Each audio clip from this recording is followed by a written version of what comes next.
नमस्कार, स्वागत है आप सभी का। आप देख रहे हैं एनएमएफ न्यूज। आपके साथ मैं हूं नम्रता चौधरी। भारत में जितने भी ऐसे एनजीओज चल रही हैं या जो सामाजिक संस्थाएं, सो कॉल्ड सामाजिक संस्थाएं चल रही हैं जो विदेशों से पैसा लेती हैं, उन सब पर अब सरकार बड़ा प्रहार करने जा रही है। कैसे? सारी रिपोर्ट देनी होगी फंडिंग की, एक एक चीज का ब्यौरा देना होगा और इसीलिए एफसीआरए अमेंडमेंट बिल अब से थोड़ी देर बाद लोकसभा में पेश किया जा सकता है। जब तक हम ये वीडियो रिकॉर्ड कर रही हैं, आपको पूरी जानकारी दे देते हैं कि ये एफसीआरए अमेंडमेंट बिल क्या होगा, इसमें क्या क्या चेंजेस करे जाएंगे और कैसे ये उन एनजीओज पर प्रहार होगा जो विदेशों से फंडिंग लेते हैं और भारत विरोधी एजेंडा चलाते हैं। तो सबसे पहले आइए ग्राफिक्स के जरिए समझ लीजिए क्या है एफसीआरए अमेंडमेंट बिल 2026। विदेशी फंडिंग सिस्टम पर नियंत्रण और सख्त होगा। विदेशी धन और संपत्तियों की निगरानी के लिए अलग से अथॉरिटी बनेगी। एनजीओ का रजिस्ट्रेशन रिन्यू नहीं हुआ तो सारी संपत्ति अथॉरिटी के पास चली जाएगी। एनजीओ का लाइसेंस रद्द हुआ तब भी सारी संपत्ति अथॉरिटी के पास जाएगी।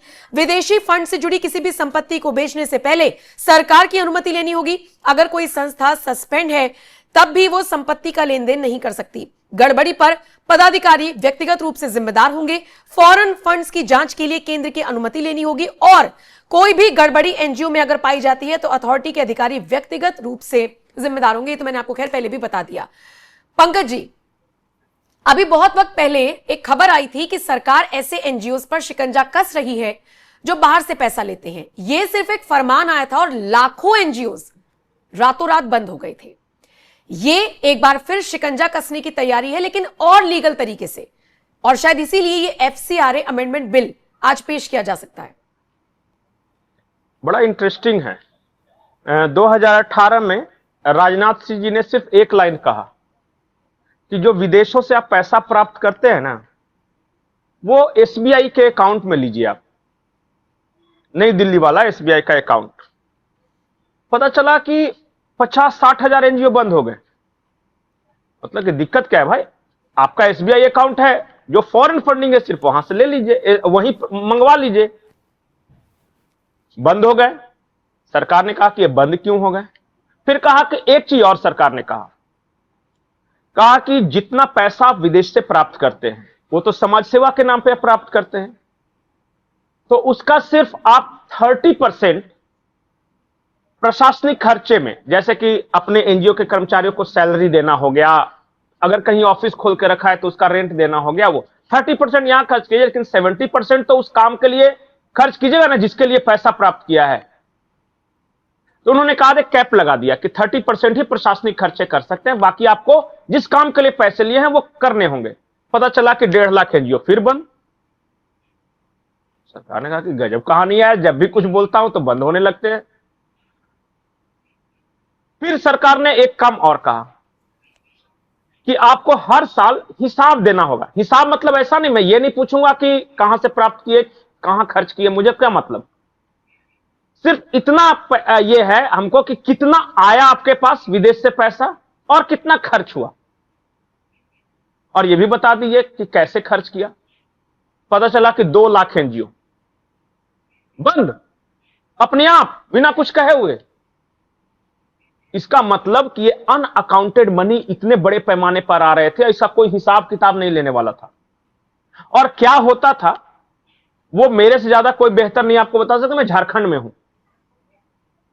यहां विदेश से पैसा आया, आदिवासियों को कंबल, चावल, कुछ दवाइयां दी, गले में क्रॉस लटकवा दिया कि आज से तुम क्रिश्चियन। बकायदा ये हो रहा था।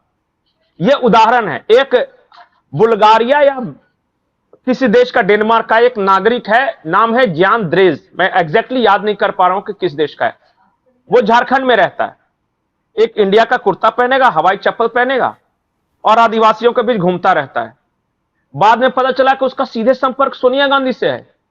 वो बैठे बैठे यहीं से बुक करवा लेता था कि ये देश का एक फ्लाइट का टिकट इतना कर लो, इतना लग्जरियस होना चाहिए, इतना कर। मैंने कहा इसके पास पैसा कहां रहा है, ये तो गरीबों की सेवा कर रहा है। वो सेवा वह नहीं कर रहा था, वो मेवा खा रहा था वहां से आकर। और मैं नाम लेके बता रहा हूं इसलिए कि वो चाहे तो कर सकता है। इस देश में जितने डेवलपमेंटल वर्क हो रहे होंगे, जितने आप नाम ले लीजिए, नर्मदा बांध की ऊंचाई बढ़ानी है, एक मेधा पाटकर विरोध में बैठ गई। कि अगर बांध की ऊंचाई बढ़ गई तो हजारों विस्थापित हो जाएंगे, और उसके चल वो प्रोजेक्ट ऑन होल्ड है, पैसा बढ़ रहा है, कॉस्टिंग। बाद में मोदी आए, बांध की ऊंचाई भी बढ़ी, कुछ नहीं हुआ। और एक चीज हुआ वहां पे, सिर्फ सरदार पटेल की एक बहुत बड़ी स्टैचू लग गई जिसको देखने के लिए लोग आते हैं, सिर्फ इतना ही परिवर्तन हुआ। हर एक न्यूक्लियर पावर प्लांट बन रहा था तमिलनाडु में, कुडनकुलम में नाम का जगह है, वो रशिया के सहयोग से भारत बना रहा है।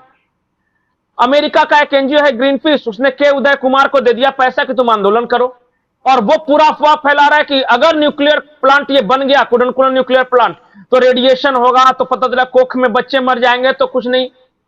ये क्या तमाशा है। मोदी सरकार आई, बोले हम भी देखते हैं कैसे मरते हैं।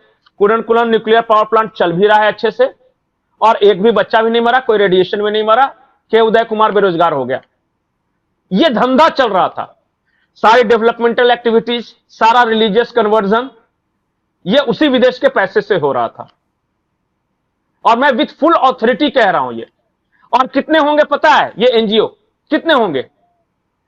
आप ही के अनुसार मैं एक आंकड़े देख रहा था, 2 लाख एनजीओ बंद हुए हैं, विदेशी धन प्राप्त करने वाले। एक एनजीओ में एवरेज कितना आता होगा? आप कम से कम लगा दीजिए कि विदेशों से अगर धन आ रहा है डॉलर में, तो कुछ तो आता होगा ना। चलिए मैं $1000-2000 ही मान लेता हूं, बहुत गरीब एनजीओ है। $2000 इंटू 2 लाख करके आप देखिए, एक छोटे मोटे स्टेट की जीडीपी से बराबर हो जाती है। और 1000-2000 नहीं आता था, इससे कई गुना ज्यादा आता था। तो एक अनुमान के मुताबिक $6,60,000 प्रति वर्ष सिर्फ विदेशों से आ रहे थे। ये $6,00,000 मैं कह रहा हूं, पैसे में नहीं कह रहा हूं। इनका होता क्या था? अब तक तो पूरे भारत की गरीबी मिट जानी चाहिए। अगर एक एक गरीब को भी अगर दिया जाए, किसी की गरीबी नहीं मिटनी है। और बताइए, उससे कम बजट में नरेंद्र मोदी जी पैसा दे दे के लखपति दीदी बना दिए सबको। हमें विदेशी चंदे की जरूरत नहीं है। और अगर विदेश से भारत में गरीबी, भुखमरी, बीमारी के लिए आ भी रहा है, तो आप बता दीजिए कि हम काम कर रहे हैं। ये सारे एनजीओ वाले अमीर लग्जूरियस लाइफस्टाइल जीते हैं, सारे के सारे, कि हम गरीबों के बीच काम करते हैं। आपको क्या लगता है, ये सब बड़ी बिंदी या साधारण साड़ी पहनते हैं तो बहुत बड़े गरीब हैं? जाके इनका देखे, सब फार्म हाउस बनाए हुए दिल्ली के आसपास। और मैं नाम लूं? नहीं, रहने दीजिए। हाँ, तो बस यही, अब छोड़ दीजिए, मैं बोल दूंगा तो फिर बहुत सारा बवाल हो जाएगा। हाँ, ये सब गरीबी बेचते थे भारत का। जाके यूरोप में कहेंगे, ओ डार्लिंग ये है इंडिया, देखो बच्चा रेलवे ट्रैक किनारे टट्टी कर रहा है, मुझे पैसे दो, मैं इसको खत्म करूंगा। यही बेचते थे वो। नहीं, बिल्कुल सही बात है। एक स्लमडॉग मिलेनियर एक नाम का पिक्चर बना मनमोहन सिंह के समय में। उसमें देख रहा है कि अमिताभ बच्चन को देखने के लिए पता चला, अब सेफ्टी टैंक में कूद गया और विदेशी ताली बजा रहे कि ओ इंडियन है, लैट्रिन में कूदते हैं। ऐसा होता है क्या? लेकिन उसको देख के उसको दे दिया, पता नहीं ऑस्कर दे दिया उसको कुछ। भारत के गरीबी की मार्केटिंग करते करते ये सब मक्कार सारे लोग करोड़पति हो गए। और यही इनका मूल धंधा है। बिल्कुल। और जो भारत में जो गरीब है वो भी गरीबी है, उनका क्या उत्थान हुआ है किसी को नहीं पता। अच्छा, ये क्या तमाशा है भाई कि जहां पे सबसे ज्यादा एनजीओ काम कर रहे वहां सबसे ज्यादा गरीबी बढ़ती जा रही है। मेरे उड़ीसा में, मेरे झारखंड में, मेरे जाके देखिए ना, इन लोग गरीबी नहीं दूर करते हैं, इन लोग कन्वर्जन करते हैं। और मैं आपके चैनल पे विथ फुल ऑथोरिटी बता रहा हूं, मेरे पे सारे इल्जाम डाल दीजिएगा। रिलीजियस कन्वर्जन के पीछे सिर्फ 3 कारण है: लड़की, पैसा और नौकरी। लड़की मतलब वो क्या बोलते हैं आदिवासियों को कि क्रिश्चियनिटी में बिल्कुल फ्री होता है, किसी के साथ कोई भी जाए कर सके, तो वो पता चला लड़के चले गए, लड़के लड़कियां वहां पे कॉलेज गोइंग। पैसा वो देते हैं, कितना देता है पता है? मैं एक कुसुम टोली था रांची के पास, एक बहुत गरीबों की बस्ती थी, बहुत गरीब, आज भी गरीब ही है। 21,000 रुपए में पूरा टोला क्रिश्चियन बन गया। कोई फर्नांडो था वहां का, बोला कि हमें तो चर्च ने दिए थे पैसे, लेकिन फर्नांडो खा गया पूरे। बताइए, इतने कम पैसे में लोग धर्म बदल दे रहे हैं। और ये सब मैं ग्राउंड रिपोर्ट के आधार पर कर रहा हूं, मैं दिल्ली में बैठ के कुछ नहीं बोल रहा हूं। और जिसको लगता है कि भारत में कैसे religious conversion, force religious conversion, अगर गांव में, गुमला के गांव में मैं गया था सिसई के पास, वहां 15 लोगों की बस्ती थी, 10 बदल गए, बाकी 5 नहीं बदलना चाहते तो उन्होंने मार पीट के किस तरह जबरन डरा धमका के कहा कि तुम किससे नहीं बदलोगे। ये भी होता है।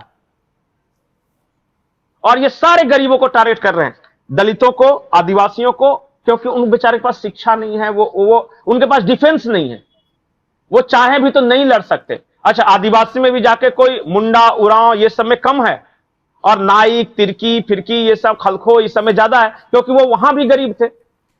जिसके पास कुछ नहीं है बताने को, उसको आप क्रॉस लटका दीजिए, रुद्राक्ष डाल दीजिए, डाल दीजिए। ठीक है, ठीक है, ठीक है पंकज जी। यानी कुल मिलाकर इन एनजीओ का काम क्या है, ये अब आम जनता को तो समझ में आने लगा ही है, लेकिन सरकार भी इन पर अब डंडा चला रही है, हंटर चला रही है, और जो विदेशी फंडिंग आ रही है, कहां से आ रही है, कैसे आ रही है, कहां खर्चा हो रहा है, ये सब पता लगाने की कोशिश अब की जाएगी। उसी का जिक्र हम उस बिल के जरिए करने की कोशिश कर रहे थे। बहुत बहुत शुक्रिया पंकज जी। बाकी अब जब ये बिल पेश होगा तो फिर कितना हंगामा होगा, कैसे पास होगा, ये देखने वाली बात होगी। जो भी अपडेट्स आएंगे आप तक पहुंचाएंगे। बने रहिए एनएमएफ न्यूज के साथ।